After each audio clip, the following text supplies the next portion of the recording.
कर्मचारी सरकारी तसेच पुरोगामी विचार मंच यांच्या वतीने माननीय मुख्यमंत्री यांना धुळे जिल्हाधिकारी व यांच्या मार्फतीने निवेदन देण्यासाठी उपस्थित आहेत।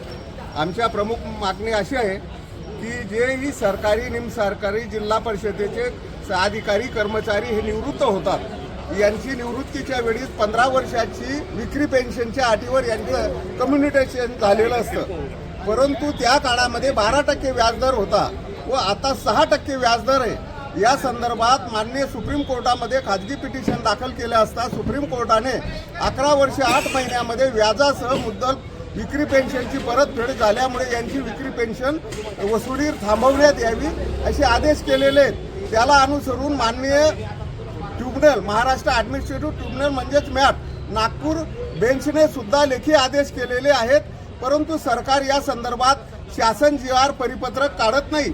कारण प्रत्येक कर्मचारी अधिकाऱ्यांच्या मागे शासनाला कमीत कमी 5 ते 7 हजार रुपये फुकटचे मिळतात, त्यामुळे त्या कर्मचाऱ्यांचं नुकसान होतं आणि त्यावेळेस हे संपूर्ण कर्मचारी 70च्या पुढचेच आहेत। यांना व्याधी अनेक असतात, हृदयविकार, BP वगैरे अशा अनेक व्याधी असल्या कारणामुळे यांचा वैद्यकीय खर्च सुद्धा त्या पेन्शनमधून भागत नाही। त्यामुळे सरकारने ही विक्री पेन्शनची जी अट आहे यासाठी 11 वर्षे 8 महिन्यानंतर विक्री पेन्शन कम्युनिटेशन हे रद्द करावं, यासाठी शासनाने स्वतंत्र जी.आर. किंवा परिपत्रक काढावं, या संदर्भात मुख्यमंत्र्यांना आमचं निवेदन आहे। तसेच दुसरं निवेदन आमचं SRI म्हणजे स्पेशल मतदार पडताळणी यादी, ही जे बोगस मतदानाच्या नावाने हे जे चाललेलं आहे, आता सध्या मुस्लिमांचा रोजा हा रमजानचा पवित्र महिना चालू आहे आणि तो 20 तारखेपर्यंत आहे। सरकारने 30 मार्चपर्यंत याची मुदत दिलेली आहे।